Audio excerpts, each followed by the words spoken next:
Yun, kanina po, nabanggit ni Kuya Ray, ang trabaho ko po ay isang full-time pastor worker ng Focus for Christ. Ha? Ano yun? Yun po yung trabaho ko. Kung meron sa akin dito, engineer, teacher, accountant, o yung ginagawa nyo araw-araw, may mga kanya-kanya trabaho, tama pa. Ako po, yun yung trabaho ko. Ang trabaho ko basically, at I am a missionary for Focus for Christ. Ang ginagawa ko, basically, is tulungan yung mga iba't ibang chapters ng Focus for Christ sa iba't ibang activity ng Focus for Christ. Basically, to spread the good news, to spread the gospel. I have been a full-time pastor worker of Focus for Christ for the past, I think it's more than 15 years, close to 20 years.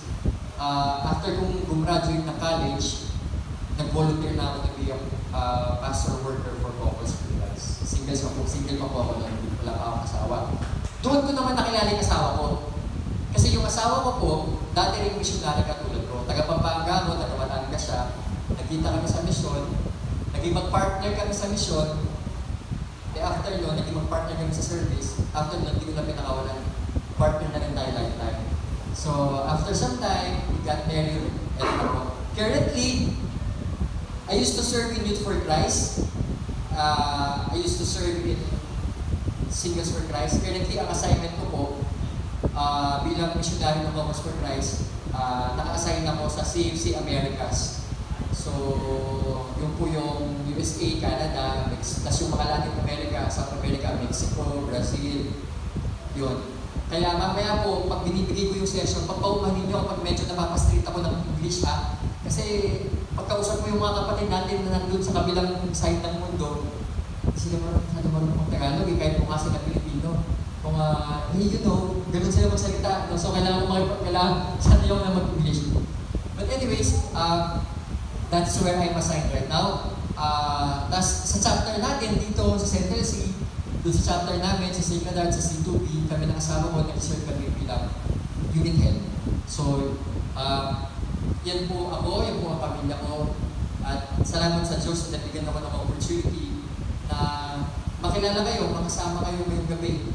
At mahibahagi kung paano gumagalaw ang Diyos sa buhay namin mag-asawa, ng pamilya ko, at paano rin gumalaw ang Diyos sa buhay ko ngayon at dati.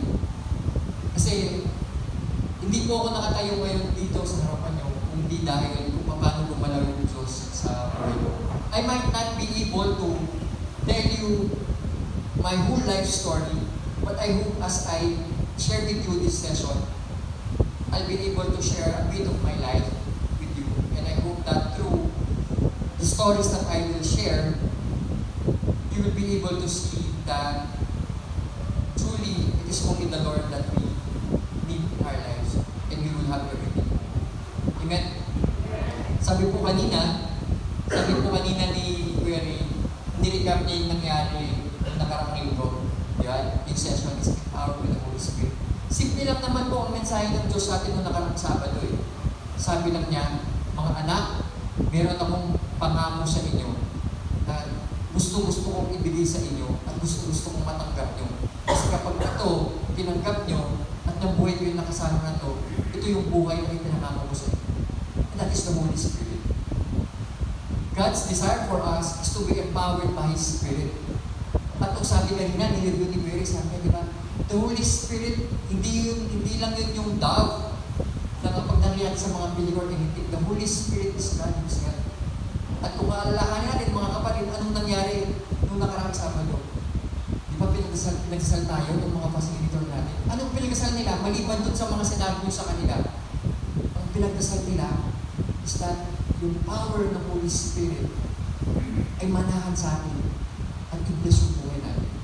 So that is God's message for us this Saturday. He told us that you have my Spirit. It is in you. Actually, nung palang pinindagan tayo mga kapatid, nasa atin na yun. And nangyari lang nung nakaraan na Sabado, it was breakover para yung fullness, So buong pwedeng kayang gawin ng Holy Spirit sa buhay natin ay mangyari. But, we have to cooperate. Yes, nasa atin yung Spirit. Imagine natin na yung Holy Spirit ay isang seed.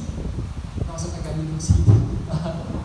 Buto na itinanim ng Diyos sa atin. Lahat tayo meron nung tinanim ng Diyos sa atin. Pero kailangan din natin palakihin yun. Diba? Yung isang punto kapag nagtanim ka, hindi naman kailangan mo yung alagaan para mag-grow, para magbunga. Ganun din yung Holy Spirit, brothers and sisters. That's why, tonight, our session is entitled, Growing in the Spirit. So ngayon, pag-uusapan natin, paano ba tayo mamumuhay kasama ng Holy Spirit na ibinigay ng Diyos sa atin?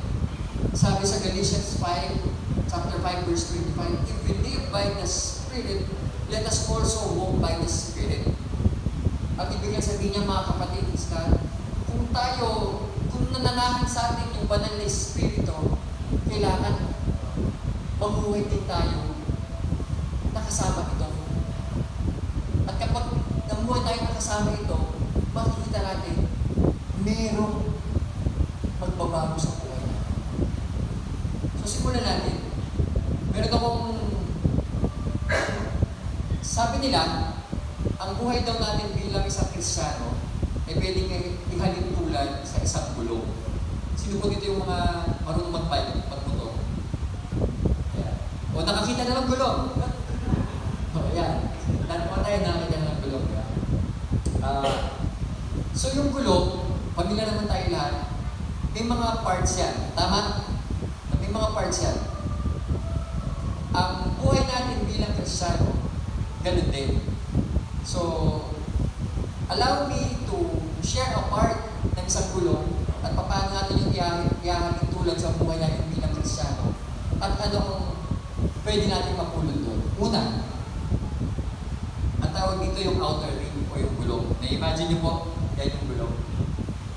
Pwede natin ihalin tulad yung outer ring ng isang gulong sa buhay natin bilang Kristiyano. Di ba sa isang gulong, sa gulong, yung outer ring, yung mismong gulong, yung goma, yun yung parte na tumatama o nagkakaroon ng contact sa kung saan kung dinadaan yung gulong. Tama ba? Yeah. At sa pagmumotor natin, pagbibisikleta o kung ano man, ang gulong, hindi naman parating dumadaan yan sa smooth na parang expressway. Tama ba? Minsan dadaan ka sa lubak-lubak, minsan dadaan ka sa baha, minsan dadaan ka rin naman sa magandang daan talaga, asfaltado, ganyan. Minsan naman, dadaan ka sa maputing. It goes through every single road there is. And the life, yung buhay ng isang gulong, ay hindi madali, di ba? Kasi ganun eh. Minsan masarap yung buhay mo, parang, uy, saya. Pero minsan parang ano naman to. In our life, bilang Kristiyano, ay ganun din. Tama ba? Hindi madali. Tama po? Hindi madali mabuhay bilang Kristiyano. Hindi madaling mabuhay bilang Kristiyanong mag-asawa. I'm pretty sure, I think, sa pagiging mag-asawa natin, meron mga tayo na parang, Lord, bakit ba yung binigyan ng asawa sa akin? Nagkakaroon ka na lang, Lord. No? Hindi madaling mabuhay bilang isang Kristiyanong pamilya kasi trials, struggles, problems are always there. And maybe we can agree na constant lang yung dumarating. Tama ba? And we have to be strong enough, we have to be firm enough, we have to have enough strength para ma-endure natin lahat yun. Tama ba? Kaya pwede natin ihiling tulad na yung outer ring, yan yung it represents our Christian life. It is not easy, mga kapatid. Hindi madaling maging Kristiyano. Ako po, naging member ako ng community na to. Nagsimula ako nung ako ay 4th year high school. I started in Youth for Christ. Hanggang naging Singles for Christ ako, hanggang naging Progress for Christ ako. Almost half of my life, kaya kong sabihin na nakilala ko yung si Kristo at nagkaroon ako ng relationship sa Kanya. Pero, hindi ko rin kaya sabihin na walang araw na hindi ako natem. Walang araw na hindi ko kailangan yung guidance ng Panginoon. Kasi ganoon talaga kahirap. But that is why the Lord is giving us helpers, the Spirit, so that we can overcome. So the outer ring, so imagine nyo mga kapatid yung gulong, yung outer ring, it represents our Christian life. Na araw-araw, iba-iba ang dinadaanan. Now, next, yung hub. Familiar naman kayo dyan, di ba? Yung hub. Yung hub, isang parte rin ng gulong. Pwede natin sabihin na yung hub, yan ang pinaka-importanteng parte ng gulong. Alam niyo ba kung bakit? Sino nakakalam bakit ito ang pinaka-importanteng part ng gulong? Wala nakakalam? Mula. Yan ang pinaka-importanteng part kasi dyan nagmumula ang power. Tama? Di ba kung nagbibisikleta ka, bipedal ka, di ba? Yung kadena mo, pagpedal mo yung kadena mo, nakadugtong yun dun sa gulong mo sa likod. At yung gulong mo, yung kadena mo, nakadugtong yun dun sa hub. Yung hub, yun yung tumatanggap ng power galing sa pagpipedal mo at yun yung tatransmit ng power para umandar yung gulong. That is why it is the most important part ng gulong na yan. Kasi kahit wala kang goma, pwede pa rin naman tumakbo yung gulong mo, tama? Basta mayroong hub. The hub. This is the part of the wheel from which the power emanates to the rim. It holds the wheel together. The hub is our Lord Jesus Christ, who is at the center of our lives. So kung ang buhay natin mga kapatid ay yung gulong na yan, at yung hub ay yung source of power, at yung pinaka-importante part, gagawin sa buhay natin. If we want our will to turn, umandar, at malagpasan kahit saan man siya dumaan, kailangan yung hub natin ay si Kristo. Ang sinasabi ng Diyos sa atin, make me the center of your life, and I will give you rest. I will give you power. I will give you blessing. I will make your life a life that I promise. 15 years ago, tinawag po ako ng Diyos na, di pala, when sabi ko kanina, I joined Youth for Christ. Nung 4th year high school ako. Ang parents ko po, hindi naman member ng Focus for Christ. Walang member ng Focus for Christ sa pamilya ko. Ako ang unang-unang member ng Focus for Christ sa pamilya ko. Nanggaling ako sa mahirap na pamilya. Ang tatay ko, ang trabaho niya mananahing, nanay ko walang trabaho. Basically, we are a family na isang kahit isang tuka. And then, dun sa eskwelahan namin, yun nga, nagkaroon ng youth camp sa Youth for Christ. Hindi ko naman gusto sumali sa Youth for Christ noon. Hindi gusto sumali. Wala lang akong choice. Alam bakit? Kasi di ba pag high school, bago ka graduate, meron kayong recollection. Di ba? Requirement yun. Hindi ka makaka-graduate kapag hindi ka nag-attend ng recollection. Eh yung youth camp ng Youth for Christ, ginawang recollection ng eskwelahan namin. So no choice ako. Kailangan ko umattend kasi hindi ako mag-graduate. Tapos ito hindi ko ito makakalimutan. Noong gabi, na ipipray over nila kami, katulad ng nangyari last Saturday, yung session na yun. Ang sabi sa amin ng speaker, ngayong gabi, ipagdadasal namin kayo. Pero, ang hinihingi ko sa inyo, magdasal din kayo. Kausapin niyo yung Diyos. Kung di kayo marunong magdasal, hindi naman kailangan English or whatsoever, basta kausapin niyo yung Diyos kung magdasal kayo. Yung mga magulang ko, hindi rin po ako pinalaki na madasalin.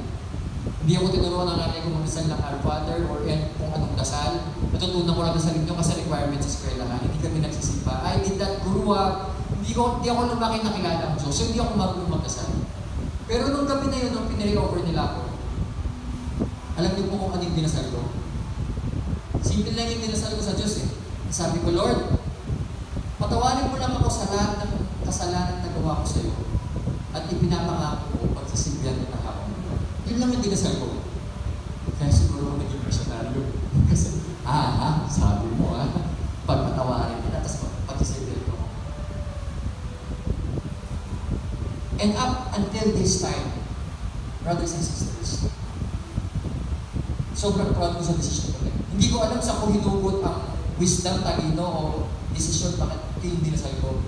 But that changed my life. To me, that is the moment. Hindi ko pa alam noon. Nung time na dinasal ko yun, hindi ko pa alam noon na ang ginawa ko pala, Lord, sige, eto ka. Ikaw na ang magmando sa buhay ko. Ikaw na to. Ikaw na nasa gitna ng buhay ko. Kasi nung time na yun, ang buhay ko lang, umiikot lang sa basketball. Basketball. Papasok ko niya sa eskwelahan. Pagdala ko na naman sa eskwelahan. Ballpen. Wala ka akong dalang papel. Pag-ibis ka, humili pa ako sa mga classmate ko. The Lord wala siya sa buhay ko. But then at that night, when I decided, ito na sabi, hindi ko alam na yung ginawa ko, pero that was my action. Sige Lord, ikaw lang sa ito ng buhay ko. Slowly but surely, my life changed. Hanggang ngayon, hindi pa rin naman po perfect, pinatago pa rin ng Diyos ng buhay ko. Pero ngayon, nararamdaman ko, nakikita ko, kung paano gumagalaw ang Diyos sa buhay ko. Meron akong mga dasal na dinasal sa Kanya, na sinagot niya. Meron din naman akong mga dasal na dinasal ko sa Kanya, hindi niya sinagot. Pero, iba yung binigay niya na mas makakabuti sa akin. So the point, brothers and sisters, sa buhay natin, let it be Christ, be at the center, the hub. Because He can provide everything that we need. Only if we allow Him. Dahil natin makita, Jesus is the answer, di ba? Parati rin nakikita yan sa very common marketing advertising. Totoo po yun. But He can only be the answer kung hahayaan natin siya. Amen? Alright. So that's the hub. Diyan nagmumula ang source. Ang power. Now, next. Sa Kulong, meron din tawag na, sa English tawag yan, spokes. Sa Tagalog, hindi mo lang tama, rayos ba yung tawag dyan? Yeah, rayos po. So, anong role ng rayos? Kung yung hub, yun yung source ng power, doon magagaling ng power, yung rayos, yan yung magta-transmit doon sa outer ring para umanda rin. Tama? Ganon din sa buhay natin. Meron din spokes para mag-grow tayo sa spirit at yung buhay din sa maling maayos. The spokes, it transmits the power and direction from the hub to the ring. Sabi ko, hub, papunta doon sa ring para umanda rin gulong. The spokes are the means of putting our whole life in contact with Christ so that our life can be transformed by His power and direction. Yung spokes, mga kapatid, yan yung magiging paraan para yung sinasabi sa atin ng mga nakarang session na mahal tayo ng Diyos, na parati siya nandang magpatawad sa atin, na i-bless niya yung buhay natin. Itong spokes ay na magiging paraan para mangyari sa buhay natin. So ano yung spokes in Christian life? Meron tayong apat. Ang una, mga kapatid, ay prayer. Can you say that with me? Prayer. Prayer, brothers and sisters. Napaka-importante po. Kung gusto nating mag-grow sa relasyon natin sa Panginoon, kung gusto nating ma-experience lahat ng pangako ng Diyos, kailangan natin magdasal. And when I say magdasal, ang ibig kong sabihin ng pagdarasal ay hindi yung simpleng Our Father who art in heaven, o kaya yung Lord, ganyan po ko na tinutulungan ko sa ganito or sa akin. Ang pagdasal, mga kapatid, at ibig sabihin ito, ay pag-establish ng relasyon at pakikipag-usap sa Diyos. Ang gusto ng Diyos, yung kapag nakipag-usap tayo sa Kanya, para tayo nakipag-usap sa asawa natin o sa kaibigan natin. Alam ko, for some, yung pagdadasal at pakikipag-usap sa Diyos, mahirap. Katulad ko, nakwento ko sa inyo, yung marunong magdasal, hindi ko alam kung paano kausapin ng Diyos. Kasi wala naman ang turo sa akin, So kaya nung sabi sa akin na, pagkatapos ng youth camp ko, pagkatapos ng CFP ko, kailangan ko magdasal. Hindi ko alam paano gagawin. Pero, sabi lang sa akin, simulan mo lang. Ganun din mga kapatid. Importante na araw-araw, meron tayong time para kausapin ng Diyos. Tawag natin dito is prayer time, common prayer time. Simulan mo lang sa 2 minuto. 2 minuto, araw-araw. Pag-dedicate ka lang ng 2 minuto. Hindi ko alam, bahala ka kung ano gusto mo sabihin. Pwede ka magpasalamat, pwede ka humingi ng something, pwede sabihin mo lang sa Diyos kung ano nangyari sa araw mo. But start with 2 minutes. At sikapin natin na araw-araw huwag tayong mag-miss doon. At sinasabi ko sa inyo, mapapansin nyo habang tumatagal, yung 2 minutes yung nagiging 4 minutes, yung 4 minutes yung nagiging 8 minutes, yung 8 minutes yung nagiging 16 minutes, 32 at nagiging, sa marirealize nyo na lang, nagpas 30 minutes na pala kayo nagdadasal. Prayer, napaka-importante mga kapatid. Pangalawa, the word or scripture, yung pag-aaral o pagbasa ng salita ng Diyos. Simple lang mga kapatid, gusto natin mas makilala ang Diyos, basahin natin yung libro tungkol sa buhay niya. Pero lang yun, may mag-usap tayo sa Kanya, at aralin natin. Bakit importante na nagbabasa tayo? Hindi naman sinasabi dyan na kailangan matapos natin. Just read something, 2 paragraphs a day. Pero bakit ito importante? Kasi reminder to sa atin kung ano yung pangako ng Diyos sa atin. Kasi tayo mga tao, makakalimutin tayo. Tama ba? Pero kapag nare-remind tayo, it gives us hope. Tama? Sino po sa dito yung may experience na sa pamilya siguro, sa buhay may asawa, kaya kung ano man, may pinagdadaanan kayo, napakahirap. Pero biglang may nagpaalala sa inyo na nung naman na experience ito, nagpasanin naman yun. It gives us hope, right? It's the same thing. It's the same thing, brothers and sisters. Yung salita ng Diyos, it gives us hope. It gives us strength. It defends our faith. It defends our faith. It allows us to face the world and all the challenges that are being thrown at us. Prayer at salita ng Diyos. Unang dalawang expose. Pangatlo, fellowship. Ano ibig sabihin ng fellowship, mga kapatid?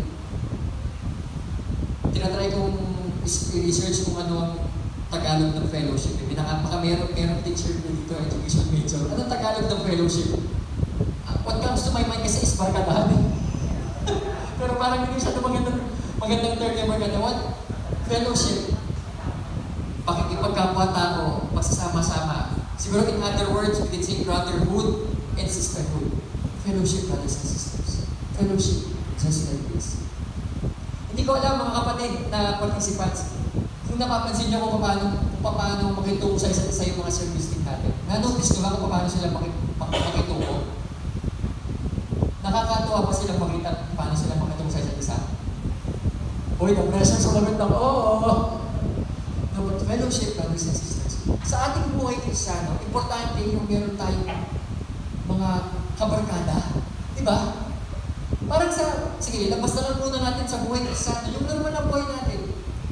Sino-sino dito mga walang kaibigan? At naman tayo may kaibigan, di ba? Sino-sino dito yung may barkada? Okay lang yan. Sino dito yung mas maraming oras sa barkada kaysa sa pamilya? Joke lang. Sa buhay natin, kailangan natin yung fellowship.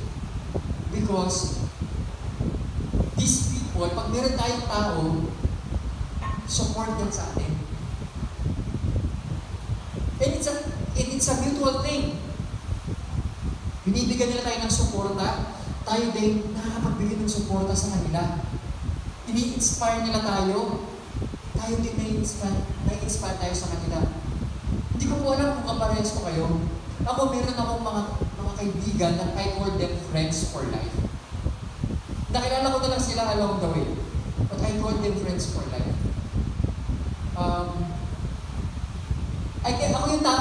can say na hindi ako masyadong natitinan ng mga problema dumarating sa buhay ko. Pero may mga moments talaga na parang kapag tinamaan ka, medyo malakas talaga yung tama at parang kailangan mo talaga ng support system. Meron ako yung minsan, meron akong pinagdadaanan, tapos i-text ko lang yung mga kaibigan ko, "Uy, punta naman kayo sa bahay, dinner tayo." Kaya lang ako na magkita-kita kami. And sometimes, hindi ko man kailangan sabihin sa kanila kung ano yung pinagdadaanan. Kung makita ko lang sila, makasama ko lang sila, parang alam ko na kung ano kailangan kong gawin. O kaya nagkakaroon ako ng lakas. The same thing, brothers and sisters. Yung Panginoon, constantly, napapansin man natin or hindi, constantly pinapadala niya tayo ng tao para magbigay lakas sa atin, magbigay hope, mag-inspire sa atin, at sumuporta sa atin. Kaya importante that we have fellowship. And I hope, at dasal ko mga kapatid, itong mga kapatid natin na nandito, na buong pusong nagsisilbi sa inyo, itong mga nakarang linggo, I hope in the future, you will welcome them into your life, into your family, and have fellowship with them. Kasi, nakakatulong sa buhay natin bilang Kristiyanong individual, bilang Kristiyanong mag-asawa, bilang Kristiyanong pamilya. And then lastly, witnessing. Ano yung witnessing, brothers and sisters? Witnessing, yan yung nagpagsisilbi sa Panginoon. O kung ano yung nangyayari sa buhay natin, sinisikap natin na ma-share sa ibang tao. Alam nyo, 15, 20 years ago, patuloy nyo lang din ako, nakaupo dyan, nakikinig, dun sa mga nagkisalita sa harapan. Nilulong sa utak ko pa ka, inakasal ko pa sila o ino-okray ko sila. Kasi nga diba hindi ko nga gustong sumali dun sa youth camp na yun, hindi wala namang pakialam dun eh. Napilitan lang ako. So nung tumayo yung team leader dun sa parang CLP namin, hello, binalagad na kami. Tapos nagdasal siya. Sabi ko, hanip to, ayos to magdasal ah. Parang kung 100 words yung dinasal niya, yung 92, puro Lord God. Lord God naman sila, puro Lord God. Tapos yung speaker nag-talk. Yung unang speaker nag-talk. God's love, yung talk niya, katulad ng talk niyo. English ko, sabi ko, English ko siya ng English, may hindi talaga ako nakikinig doon. Hindi ako nakikinig. So I never imagined that I will be standing here tonight and saying, sharing things about God at paano niya binago yung buhay. Daratingin tayo mga kapatid na yung Diyos, tatawagin din niya kayo na kayo naman yung tatayo dito. At ikwento kung paano siya gumalaw sa buhay. Akala ng mga iba, kapag tinawag tayo ng Diyos na magsilbi, ay ang ibig lang sabihin nun, puro palabas na. Kasi magbibigay ka di ba? Magsisilbi ka, magbibigay ka ng oras, di ba? Oras. Ano pangalawa? Magbibigay ka ng pera. Kasi hindi mamamasahe ka, o kaya magkukulit-pakutan mo sa may servisyo, tapos sasabihin pa ng leader, wala tayong pampiling pagkain, so chipin-chipin tayo, lalabas ka pa. Akala ng iba kapag ang pagsisilbi sa Panginoon ay puro palabas. Hindi mga kapatid.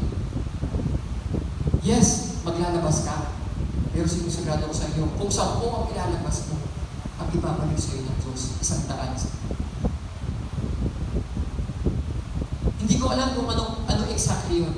It will come in many forms. Iba't ibang blessing. Babalik yan sa iyo, iba't ibang blessing. But I will tell you, babalik yun ng 100 folds. That is why witnessing, serving the Lord is part of Christian growth and growing in the Spirit. Kasi hindi lang siya paglalabas. Pero dahil sa ating pagsiservisyo, pag-witness, nakakatanggap din tayo. Bigyan ko ng example. Ngayong gabi, na bless na po ako. Isang blessing na natanggap ko ngayong gabi, na-inspire ko ako, Kuya, Ate, maraming salamat po. Tungtuwa ako kanina nung nakita ko kasama yung anak ko. Probably, di ko alam mga sakit. Diba naman itong mga magulang ko, sinama-sama nila ako dito. Alam mo ang Panginoon dito eh. No, pero, just to see you with your son, na-inspire po ako. na-inspire ako na lalo kong pagsikapan na yung anak namin, ni Chile, ay ipakilala yung Diyos sa kanya. So, bawi na ako. No? Lalo kong manood ng movie ngayon eh. Pero bawi na yung sinakripisyo kong oras at saka ginastos na mapunta dito. Kasi hindi na nagkagda akong blessing. So, like what I've said, nag-give up for buhay, pero sinisigurado siya ko sa inyo. Kapag tumaya kayo sa Diyos, walang talo yan. Amen? Amen. So, yan po yung 4 na spokes. Pagdarasal sa Diyos, pag-aaral sa Kanyang salita, pakikipagkapwa, brotherhood, sisterhood sa ating mga katulad na Kristiyano, at pagsisilbi sa Kanya. 4 na spokes, 4 na mga bagay na kung gagawin natin, sigurado, we will grow in the Spirit and we will receive the blessing that the Lord has promised to all of us. We need to grow by making use of the tools that God provided for us. And we need encouragement from community of like-minded believers. Ay bilang sabihin nito mga kapatid, mamamatay yung blessing na natanggap natin doon sa pray-over natin noong nakarang Sabado kung hindi natin yun palalaguin. At kailangan natin ng mga kasama na parehas ng paniniwala natin para mapalago natin yun. And in line with this, mga kapatid, yung sinasabi ko ng mga kasama na pwedeng mag-inspire sa atin.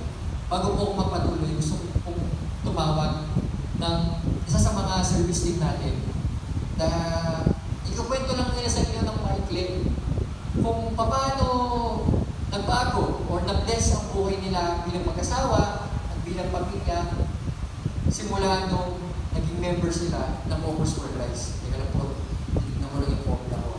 Ayan. So, pagkatawag po ako ng, meron po tayong mag-asawa na sharer.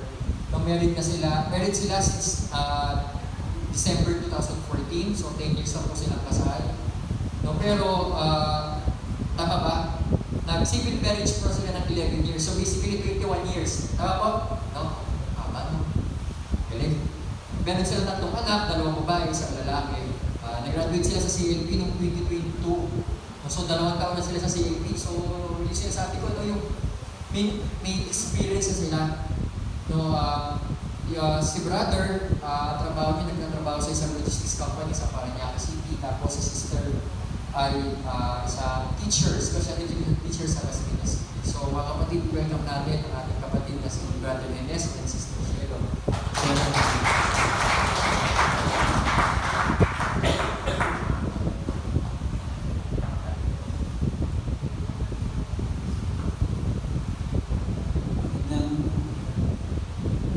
Good evening sa lahat, mga brothers and sisters.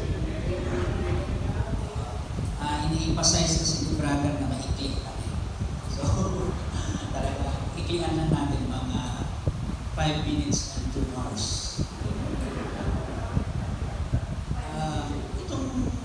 Itong buhay namin, hindi naman kami kaagad nung sa CLP. Although, bago pa lang kami mag-asawa, may mga background na pala kami, singles pa kami parehas, pagkakaibang lugar. Pero, ano na kami yung parang medyo taong simbahan na. Pero hindi may iwasan, naliligaw din. Baka lahat may fellowship kasi din. So, gano'n. So, on and off, no? Tapos, ito na. In-invite pa kami ng Mrs. Mel. Nakailang invite ata ito sa amin. Ako may gusto. So, wala. Siya naman ang kaya. Pangalawa, sumalubong ka agad pagkatapos ng misa kasi nagsisimba kasi kami talaga every Sunday. So, gusto ko na mag-sign. Siya, ayaw pa rin kasi schedule na. Working eh. Pwede, yung pangatlong salubong, ayaw ko na. Siya naman tong parang, sige, atin tayo. Ayaw ko na. Ayaw ko na. Sige ba na lang ako? Simpleng buhay lang. Yung gano'n ba? Yung nakaugalian na. So, nag-sign siya, nag-sign. Halika dito, sign tayo. Hindi, ikaw na. Ikaw na wala. Parang hindi ko alam kung nagtambong siguro ako nun. So, yun. Eventually, ayun, nag-attend kami. Yung unang yung pang top 1 na, i-remind na niya ako lagi, ito may tayo kasi, gabi na kasi ako umuwi. So, nare-remind niya ako na kailangan tayo sa ito lang siya. Sabi ko, malamig na eh. Sige, hindi mo na ka, susunod na lang ako. So, yun, nangyari. So, eventually, naging okay naman. Tapos namin, walang absent. Pero, ano pa, may early bird pa tayo ata nun. So, yun gano'n, no? Oo nga pala. Wala ka absent. Okay. So, ito na siya. Yung pagkatapos nito,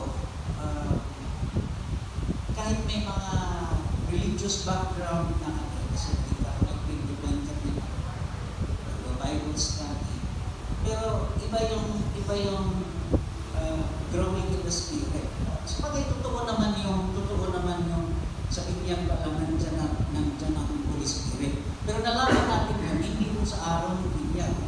Nung natuto na, nag-join na ng mga ganito. Kaya pala, kailangan ito kasi parang rayos na, brother, no? Kailangan ang continuity. So, hindi talaga ang buhay natin ay na-absent tayo sa pag-a-attend. Pero hindi yun hadlang, no? Para i-continue. So, ang nangyayari sa buhay namin mag-asawa, okay naman, i-continue, i-cultivate, ito rin ay naipasa namin sa ating mga anak. Ang anak namin na tatlo, dalawang babae at isang lalaki, ang dalawang babae ay nasa choir, ang lalaki naman ay nagsapista, no? Altar server. Yung tatlong yun ay Legion of Mary. So kami naman, besides sa Couples for Christ, nung Couples for Christ na kami, nag-join pa kami ng isang church organization dito naman sa Proclaimers, no? Yung nagbabasa, lector. Bakit namin ginawa ito, mga kapatid? Kasi kailangan yung tuloy-tuloy ang pag-nourish sa ating spiritual life, no? Kailangan namin, napagkasunduan namin. Siguro dahil din sa Diyos, no? So lahat naman yan, nagagawa natin ba dahil sa Diyos. So para tuloy-tuloy, mayroon ng pagkakataon na na-delay ka, pero tuloy-tuloy pa rin yung at salamat sa Diyos yung namin sa mga anak namin, mag-join sa mga simbahan, church activities, ay hindi namin pilit. Talagang voluntary din sila sa bagay, inuhubog naman namin yung bata pa, katulad na may nakikita na matulog na ngayon. So, bata pa rin yung mga yan din. Sinasanay na namin sa simbahan. Tapos, hanggang lumaki. Kaya talagang ang voluntaries nilang mag-serve din sa Diyos, sa simbahan, ay nandyan pagka nasa puso.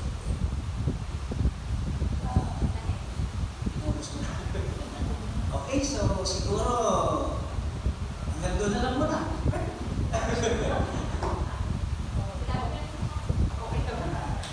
Magandang gabi po. Salamat po,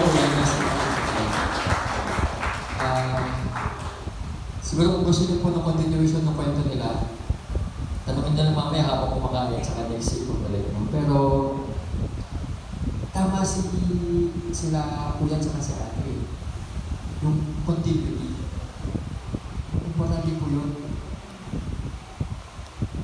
Ang CLP po na ito, kapag natapos nyo, hindi ito katapusan, but it is actually only a beginning.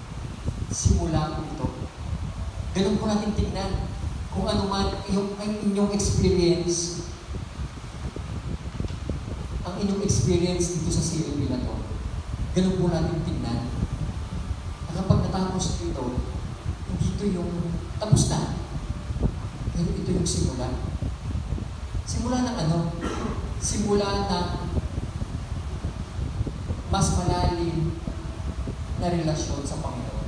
Bakit ko po sinabing mas malalim na relasyon? Baka kasi meron naman sa inyo katulad nila Kuya Elias na bago naman naging na-imbita sa CLP na to ay kilala naman ng Diyos.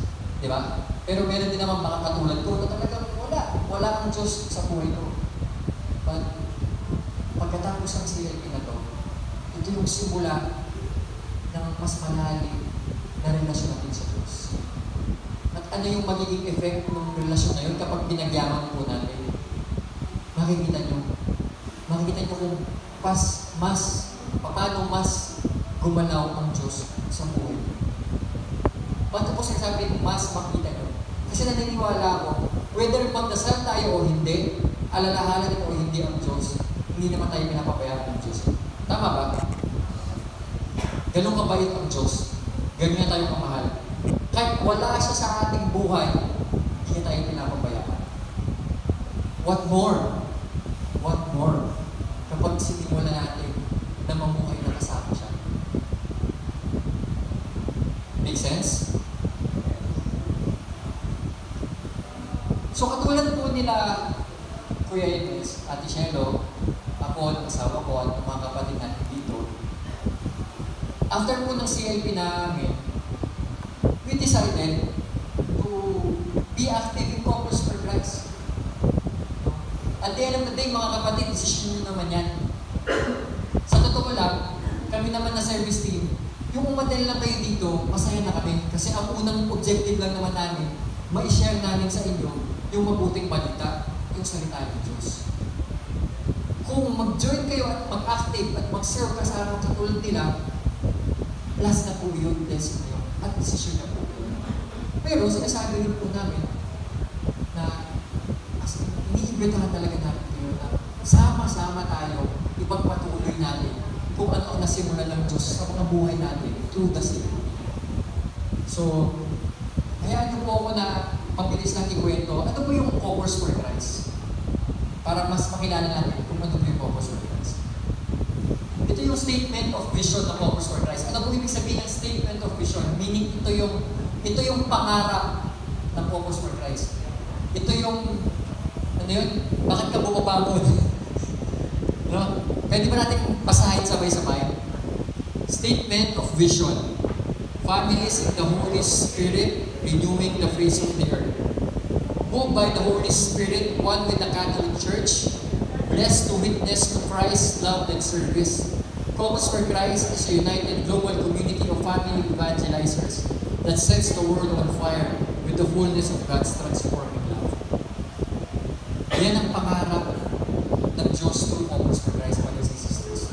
To renew the face of the earth, at for families in the Holy Spirit to renew the face of the earth. Ano ibig sabihin ng mga kapatid? Mga pamilya, katulad nyo, natin, na nire-renew yung mundo, ibinabahagi yung salita ng Diyos. Statement of mission, meaning mga kapatid, ito yung mga pinagsisikapan na magawa ng Corpus for Christ. Number 1, building the church of the home and the church of the poor. So basically, building the church of the home and church of the poor. Ano ibig sabihin nun mga kapatid? Building the church of the home, meaning yung bahay natin, yung pamilya natin. Malamang narinig nyo na to. This is the first church. Tama? So sinisikat ng Corpus for Christ na yung pamilya, yung ama at ina, yung mag-asawa, at yung kanilang mga anak ay maging buo, matatag, at maging maliit na simbahan. Yan po ang pinagsisikapan ng Corpus for Christ na mangyari. Pinagsisikapan natin lahat. Kaya may CLP na ganito, kaya kayo inimbitahan. Because of that, building the church of the poor, ibig sabihin nun, is hindi kinakalimutan ng Corpus for Christ yung mga kapatid natin na naghihirap. And when we say poor, maraming poor. Hindi lang poor in money. Kumbaga yung naghihirap talaga, poverty. but there are people who are poor in spirit, poor emotionally. So we all, Couples for Christ wants to also join in with these people, nasamahan din sila at matulungan din sila.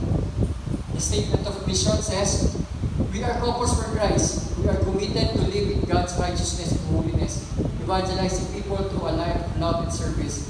We shall work for the renewal of families that will serve God and build generations of Christian leaders. We shall pursue total Christian liberation through social justice, respect for life, and work with the poor. So yan yung statement of vision at statement of mission ng Couples for Christ. Ito, haba, no? Yan yung statement of philosophy. Ibig sabihin mga kapatid, in short, yan yung mga prinsipyo that Couples for Christ lives by. Allow me to read them and explain them very briefly. The following embodies the beliefs and ideas of Couples for Christ as a movement, from which flow its Christian attitudes, values, and behavior, as well as its programs, teachings, approaches to Christian renewal within the context of family relationship. Number 1, Couples for Christ, we believe in marriage as an insoluble institution as taught by our Lord Jesus Christ. That God created marriage primarily for love between man and woman and for the procreation and proper rearing of children. Ito yung unang philosophy or principle ng Couples for Christ. We believe in marriage. Marriage of man and woman, and then being procreator, meaning magkakaroon ng anak at mag-establish ng pamilya. Ibig sabihin lang ito, ang sakramento ng kasal at ang pamilya. Pangalawa, we believe that God created man and wife in equal personal worth and dignity. That God ordained order in the family by giving the man the role as head of the family and the woman as helpmate and support, which best expresses their complementarity. Pangalawa, naniniwala tayo na ang Diyos kinreate niya ang lalaki at ang babae ng pantay. Equal but different. Walang nakakalamang. Of course, the husband is the head of the family, but they are equal. Equal, magkaiba sila, pantay, pero ba't they complement? And I think, kayo po meron kayong mga ganyung kwento ng mag-asawa that you complement each other. Ako ganun eh. Hindi na ako mabubuhay ngayon kung wala yung asawa ko. Kasi kapag umaalis kami, minsan nare-realize ko parang, hindi ko alam, yung mga kapatid na brothers ko nasasabi niya minsan, na parang grabe napakaringayin ko na sa asawa ko.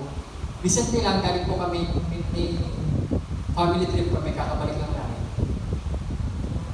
So maliligo na ako. Kasi yung asawa ko yung nagpipakal ng gamit namin. Every time bumalik ko, Han, asan yung ganito ko? Asan yung ganyan ko? Sabi ko, mas may nare-realize ko. Natanda ako na, tinatanong ko pa sa asawa ko. Hindi ko alam kung nasaan yung brief ko, nasaan yung deodorant ko, nasaan yung toothbrush ko, ganyan-ganyan. No? Pero ako nakipagpasalamat ko sa asawa ko. Kasi burara po ako, yung asawa ko napaka-organized. So, ang swerte ko sa asawa ko. Yung asawa ko mabait, pero mas mabait ako. Yung asawa ko mahaba ang pasensya, pero mas mahaba yung pasensya ko. Kahit naman nandito siya, kaya ko na sabihin kasi alam naman na yun. No? That is how God created us, and we believe in that. Walang nakakaalamang sa ating mag-asawa. Pantay tayo. At ang goal is to work together. Alright? Next, we believe in the inalienable and irreplaceable right and responsibility of parents to educate their children. That children need to be educated in essential human and Christian values for them to become responsible and mature members of society.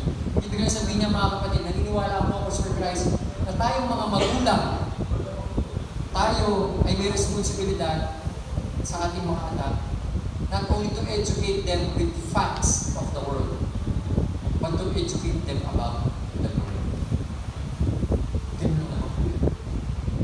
Number 4.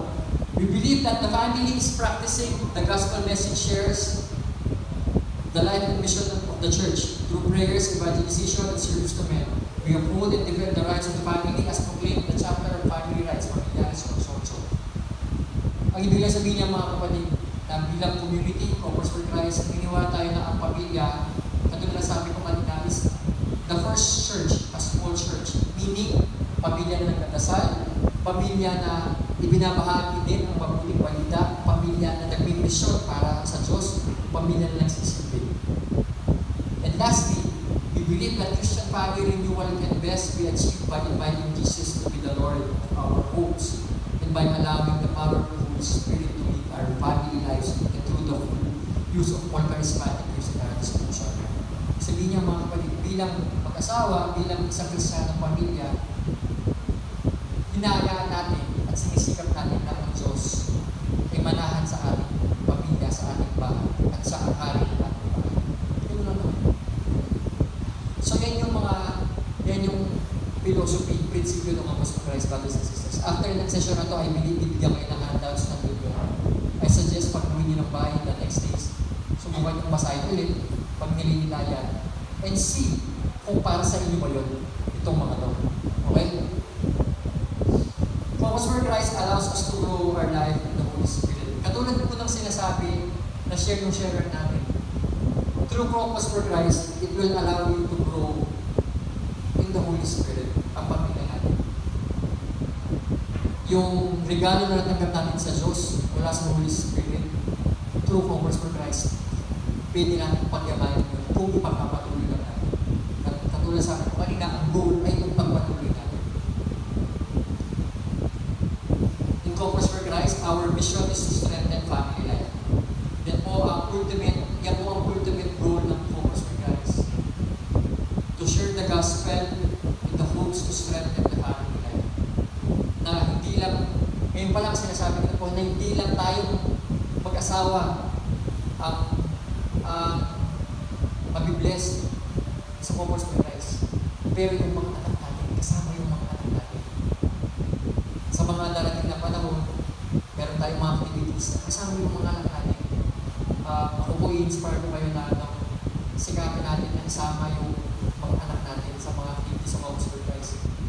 They might not know pa ngayon, may intindihan kung ano yung ginagawa natin, but I'll tell you, may malaking epekto po yun sa kanila as they grow old. So, yun. So, how do we accomplish our mission? Number one, by working for the renewal of individuals, families, and the church as a global basis. By providing a strong support environment for our members. So, to happen, para po mangyari lahat yun, number one, sabi, sisikapin natin na ma-renew yung individual. When you say individual, tayo. Hindi naman kasi pwedeng yung kalahati lang, di ba? Hindi pwedeng yung asawa lang, hindi pwedeng yung asawang lalaki lang, yung asawang babae. Kailangan yung dalawa. Kailangan ma-renew yung dalawa. Kailangan mas strengthen yung dalawa. Dahil sila yung mag-asawa, sila yung magulang, sila yung haligi ng pamilya. Kapag nangyari yun, pwede na mangyari yun sa mga anak. And then, pag yung pamilya ganun, they are able to inspire other families.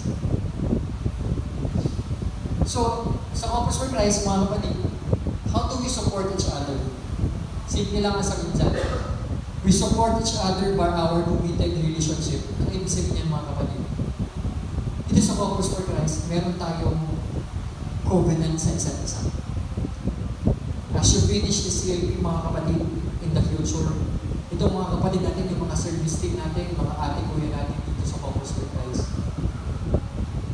they will make a commitment with you. Ano yung commitment nyo? Commitment na sasamahan kayo, susuportahan kayo sa pagiging mag-asawa, buhay Kristiyano pamilya. Katulad po na sabi ko sa inyo kanina, meron ako mga tinatawag na friends for life. Dito po yan sila namin. Dito po yan sila namin sa community ng Focus for Christ. Hindi po ako yung Jay na ako ngayon. Hindi din dahil sa kanila. Napakalaking tulong na natulong nila sa akin, sa aming mag-asawa, sa aming pamilya. Dito sa Focus for Christ, we make a commitment to grow together as Christian couples. Katulad po na sabi ko sa inyo kayo na sana itong mga kapatid natin na magiging katsapter nyo, bigyan nyo sila ng chance na maging bahagi ng buhay nyo. Hindi ko ibahayaan. Baka may text ako ng mga yan. Sabi mo, ganyan, pero hindi mo pala. Bakit ko po sinasabi na may covenant? Kasi sa Focus for Christ, meron tayong covenant. Ito po yung covenant ng Focus for Christ. Papakita ko sa inyo. eventually, magkakaroon kayo ng ganito ng covenant. Pero hindi pa kayo niyan. Pero kaya papakita ko na sa inyo. Kasi para mapagdasalan nyo na. Ayan. That is the covenant of Conquerors for Christ. Merong 1, 2, 3, 4 like siya. Sabi dyan, anong covenant? Meaning parang kontrata. Number 1, ang unang entry, I shall live as a follower of Christ. Pangalawa, I will dedicate myself to the task of building a strong family for Christ. Pangatlo, I will make myself available to the Lord for service. Pang-apat, I will relate in love and loyalty to other families in purpose for Christ. Pang-lima, and last, I shall study and seek to grow as a Christian person in understanding and fulfillment of my marriage vocation. Tanong, saan ba may ideal? Pero ba, madali lang? Sino nagsasabing madali lang? Sino nagsasabing mahirap? Wala, hindi, ano pala? Ayos lang, Brad. Medyo. It's hard, di ba? Napaka-ideal kasi. Una pa lang eh. I shall live as a follower of Christ. Madali pag gawin yun? Hindi naman, di ba? Challenging. Next. I will dedicate myself to the task of building a strong family for Christ. Pero huwag kayong matakot, mga kapatid, at huwag kayong ma-turn off sa mga nabasa nyo na ito, nakikita nyo na ito. Ito yung goal natin. Meaning, ito yung gusto nating mapuntahan eventually. Ang importante, araw-araw, sisikapin natin na makarating doon. Hindi naman sinabi dyan na dapat, after nung pirmahan tong kontrata na to, dapat ganyan na kayo araw-araw. Hindi mga kapatid. It is one step at a time. Small step at a time. Kasi ako, hindi ko man kaya sabihin na perfect ako dyan eh. Sino dito kaya magsabi na perfect sila dyan? Wala, di ba? Pero kaya ko sabihin na lahat tayo nagsisikap. So yun yung key, mga kapatid. Sisikapin natin na ma-fulfill lahat to. Kailan? Hindi ko alam. Only God will know. But what God only wants from us, sikapin lang natin. One step at a time. At huwag kayong mag-alala. Katulad sabi ko sa inyo, hindi kayo nag-iisa sa pagsisikap dyan. Tulong-tulong tayo. Lahat tayo dito. Amen? Alright. So, paano ba tayo magsusuportahan dito sa Conquerors for Christ? Ang next, magkakaroon kayo ng household. After ng CLB na ito, magkakaroon kayo ng household. Ano yung sabihin ng household, mga kapatid? Ibig sabihin, di ba meron kayong mga, after ng mga session, meron kayong parang kwentuhan sessions ng mga grupo nyo. After ng CLB natin, magkakaroon kayo ulit ng grupo na gano'n. Tapos, twice a month, nag-meet kayo ng mga yan. So, basically, yan yung basic support group nyo. No, yan yung magiging support group nyo. The purpose of the household is to have a smaller and more intimate environment for personal Christian support. So yung magiging household, yung mga makakasama nyo, sila yung, kayo yung matutulungan. Kasama ng household din, yung meron kayong household din. No, yung bigyan kayo ng tip. Parating yung aya. Kapag nagaya yung household din nyo, na magtuunto kayo, pumayag kayo agad. Tapos kapag medyo matagal na hindi kayo tinutuunto, sabihin nyo, Brad, ituunto nyo naman kami. Ano bakit? Kasi kapag tinuunto nila kayo, nilibre nila kayo ng pagkain. Kaya kami ni misis ko kapag gusto namin kumain sa labas, inaaya namin yung yan namin. Kuya, kami tuunto nyo naman kami. Kunwari may problema kami kunwari, pero walang patin sa mga. So sa household, mga kapatid, meron kayong household din. Basically, sila si ate at saka si kuya. Ate at kuya. Alright? So pwede nyo silang takbuhan anytime. Pati yung mga kasama nyo. At dun sa household nyo, doon, pwede nyo ibahagi yung buhay nyo. Ibabahagi rin nila sa inyo yung buhay nila. Alam nyo kung ano yung pinaka gusto ko po sa household na nagpapasalamat ako sa Diyos. Kasi nami-mirror ko yung buhay ko namin mag-asawa ng pamilya ko dun sa mga kasama ko sa household. Hindi ko sabihin nami-mirror. Kasi ikwentuhan doon, may sharing eh. Mag-share sila. Sabi ko, gano'n din ba kami mag-asawa? Kung maganda yung share ko, gano'n din ba kami? Hindi. Baka okay ata nagayahin yun. O kaya may pinaganda na kami ng asawa namin, tapos na-share nila. Ganun pala yun, pwede pala ganun. Yung pala ang solusyon doon, ganun pala yun. Nami-mirror ko yung sarili ko dun sa mga kaparehas ko na asawang lalaki. Na-share ko sa kahusog ko, ano yung technique sa pabilis na pagpaplansya. Malagang pala ginagawa ko para mabilis ako matapos magplansya. Nung na-share nung kakahusog ko na ang laki tulong, nung bumili ng automatic na washing machine. Pinili ko asawa ko, bumili tayo ng automatic na washing machine para mabilis ako maglaba. Hindi nga sa'yo. Ganun yan mga kapayang, magkakaroon kayo ng household. Sweetie nyo yun.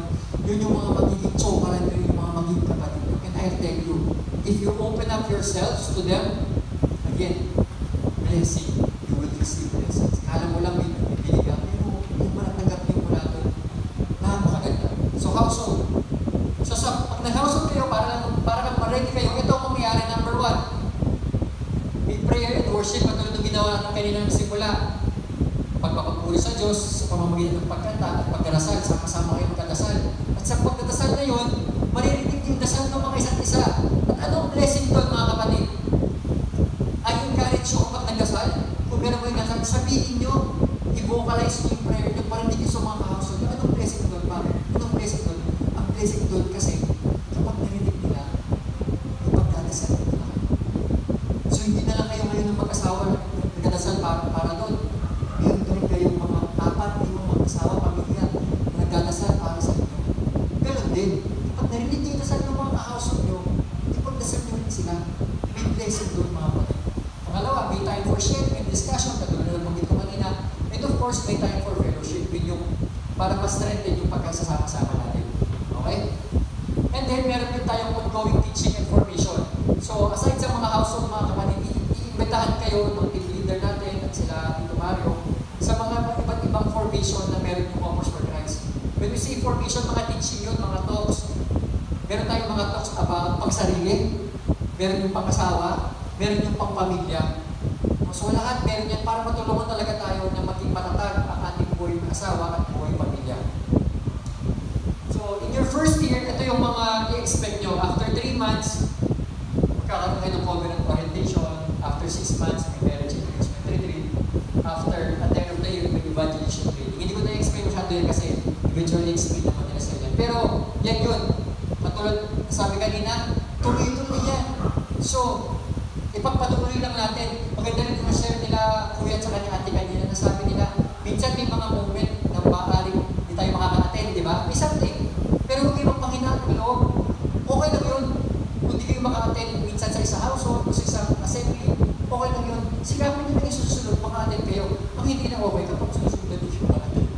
Kasi kapag sunod-sunod na hindi kayo umattend, anong mangyayari doon? Para na nauubusan ng fuel. Mamamatay na talaga yun. At mahirap. So, sigapin nyo huwag mangyayari yun. Okay po? Alright. Tapos meron pa tayo mga iba't ibang mga activities sa CFC. So, may experience po lahat yan. Mag-iimbita kayo dyan ang aking advice. As much as you can, attend. At i-experience nyo. Sigurado ako, may mapupulot at may blessing kayo na matatanggap sa mga activity na to. Meron din mga monthly prayer assembly. So, parang yung assembly, parang household lang yun, pero mas malaki. Lahat na ng member ng chapter nyo. Monthly po na nangyayari yun. Meron mga Lord's Day celebrations, mga anniversaries, etc. Yan yung mga sinasabi ko. Marami pa yan.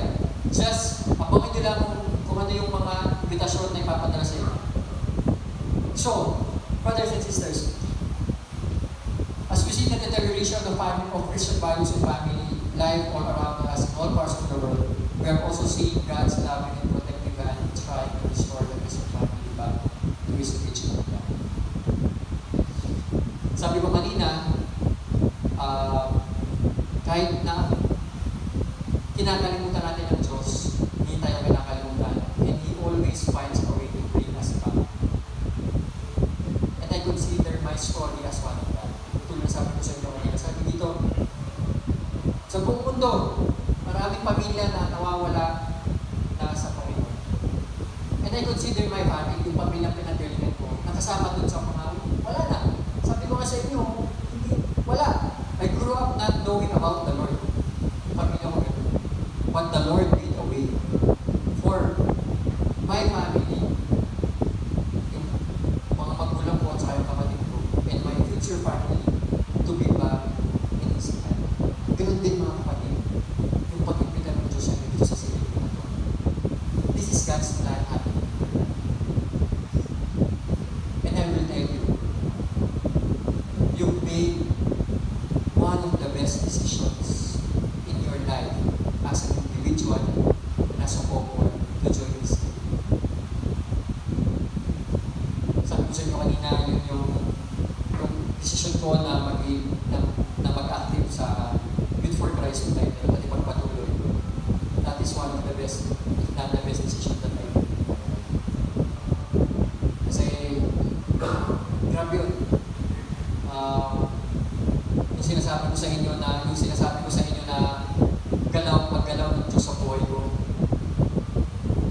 these are just the beginning.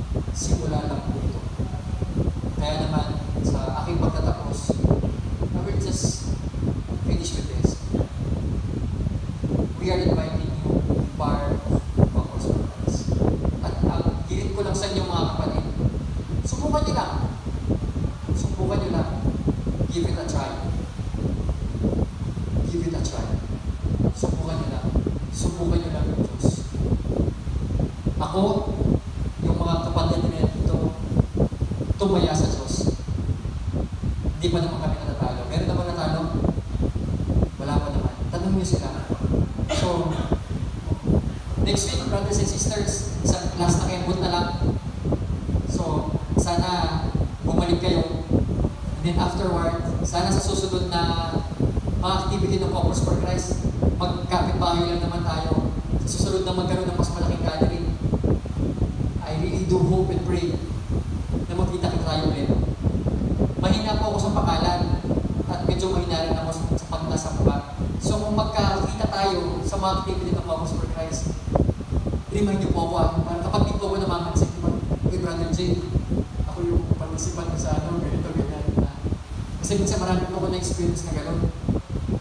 Akala nila suplado ako, hindi mo talaga ako suplado. Makakalimutin lang talaga ako. So, yun po mga kapatid, please give Focus for Christ a chance.